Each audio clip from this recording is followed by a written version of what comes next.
Hi, I'm Krista Smith. Welcome to the Toronto International Film Festival.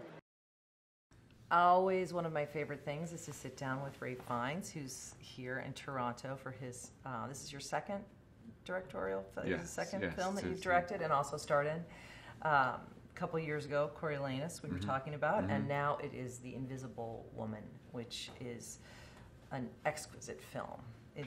I loved being put in this world. I love your direction. I love the way it was shot. I love the casting, the story. I would ask you why this particular story about Charles Dickens' mistress that no one has ever heard of. I had never heard of until I saw the film, and when I went to see the movie, I had no idea. Well, it's funny because what it was about. The book on which it's based, The Invisible Woman by Claire Tomlin, it's been around for 20 years. But it's interesting. I didn't really know. I think I'd heard a whisper that there was meant to be a young actress.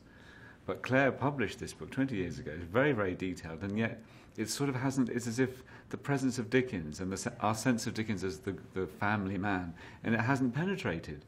And anyway, I was ambushed by the story. I didn't look for it. It came to me. Abby Morgan, who wrote the screenplay, it had been developed a little bit with the BBC, and I read her an early draft and then the book.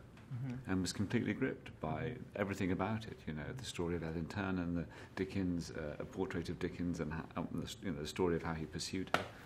Now, why do you think Nellie? What do you think it was about Nellie for him that the woman that she's very young, and enthusiastic, right? I have this theory, which is I think that he had written this idealized woman in his earlier novels, whether it's like Agnes in David Copperfield or Little Dorrit, and he had a sense of this ideal, angelic, slightly unreal image.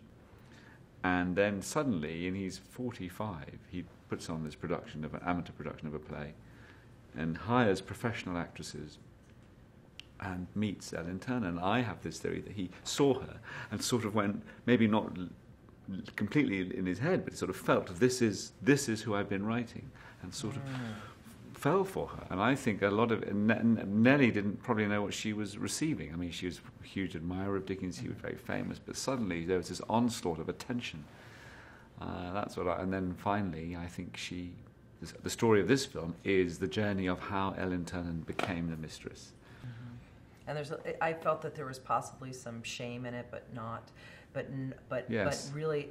Actually, she wanted to be able to celebrate it, but she was kind of shamed into not. You got the movie. I'm really happy.